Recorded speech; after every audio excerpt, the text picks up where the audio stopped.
Hello everyone, good afternoon. সকলেই কেমন আছো? আশা করি সকলেই ভালো আছো আর আমিও আছি মোটামুটি ভালোই। তো আমার ছোট্ট একটি মিনি ব্লগে তোমাদের সবাইকে স্বাগত। তো এখানে দেখো ছেলে হচ্ছে ভুজিয়া খাচ্ছে, হাতে ভুজিয়ার প্যাকেট ধরে আছে এক হাতে আর এক হাতে খাচ্ছে। তো আমি ওকে বলছিলাম যে সোনা বাবা তুমি কি খাচ্ছ? ওই আবার আমাকে বলছে, কিছু বলছে না, মাথাতে দিয়ে দিল। আমি দেখছি যে আমি ভিডিও করছি, তো মাথাতে দিয়ে দিল ন্যাকামো করে। তারপরে আমি বললাম যে তোমার দাঁত দেখাও, তো দেখো মুখটা কেমন করছে। ওকে যদি আমি কিছু বলি তখন ওই যে বাড়াবাড়ি শুরু করে দেয়। ক্যামেরা দেখলেই ওর নাটক শুরু হয়ে যায়। তো আর কি বলবো। তো দেখো আমি সকালে হচ্ছে স্নান টান করে নিয়েছি। স্নান টান করার পরে যে রান্না করতে হবে, জানো তোমরা সবাই প্রতিদিন সকালে রান্না করি, তো আজকে একটু দেরি হয়ে গেছে। তো ক্লিপটা কিন্তু আমার সকালেরই নেওয়া। তো কেউ আবার খারাপভাবে নিও না, কারণ ছোটো বাচ্চাকে নিয়ে ভিডিও করতে, ভিডিও পোস্ট করতে, এডিটিং করতে সত্যি খুব কষ্টের গো। পাচ্ছি না ঠিকঠাকভাবে ভিডিও পোস্ট করতে, না পাচ্ছি অ্যাক্টিভ থাকতে, কিন্তু কিছু করার নেই, যতটুকু পারি ততটুকুই ফেসবুকে অ্যাক্টিভ থাকি আমি।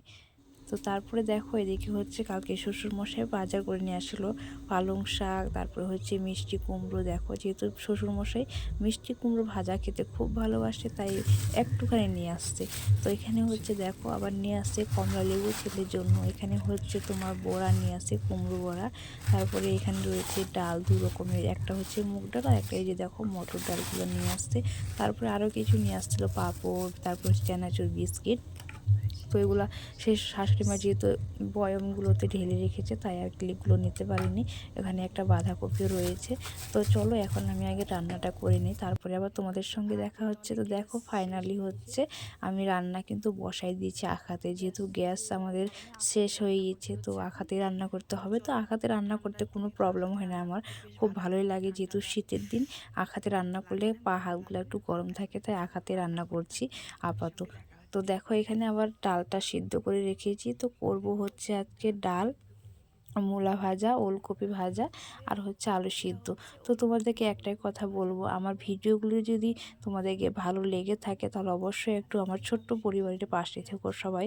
সবার কাছে এটাই আমার আশা, কারণ অনেক কষ্ট করে ভিডিওটা করি। যদি তোমরা পাশে না থাকো, উৎসাহ না দাও, তাহলে তো ভিডিও করার কোনো থাকবে না বলো। তারপরে এখানে দেখো ছেলের জন্য হচ্ছে মাছ রেখেছি ওর ঠাম্মি কালকে রাতে। তারপরে এখানে হচ্ছে বাসি ভাতগুলো আমি ভালো করে ভেজে নিয়েছি। দেখো পেঁয়াজ, রসুন, তারপরে হচ্ছে কাঁচা লঙ্কা দিয়ে সাথে একটা ডিম ভাজা করে নিয়েছি খাওয়ার জন্য। তারপরে এখানে দেখো আমার রান্না করা কমপ্লিট।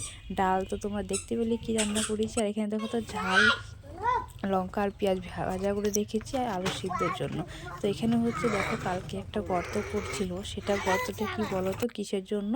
এটা হচ্ছে আমরা জল, বাড়িতে যেহেতু জলের কোনো ব্যবস্থা নেই আমাদের, এখানে হচ্ছে মার্শাল, তো অনেক দূর থেকে নিয়ে আসতে হয়, খুব কষ্ট লাগে ছোট বাচ্চাকে নিয়ে জল নিয়ে আসা বাড়িতে। এখন তো বাড়িতে জল না হলে খুব অসুবিধা হয়, কারণ সব সময় তো জলই লাগে, তাই না? তো দেখো বরমশাইকে বলে এক টাইম করে ব্যবস্থা করা হচ্ছে।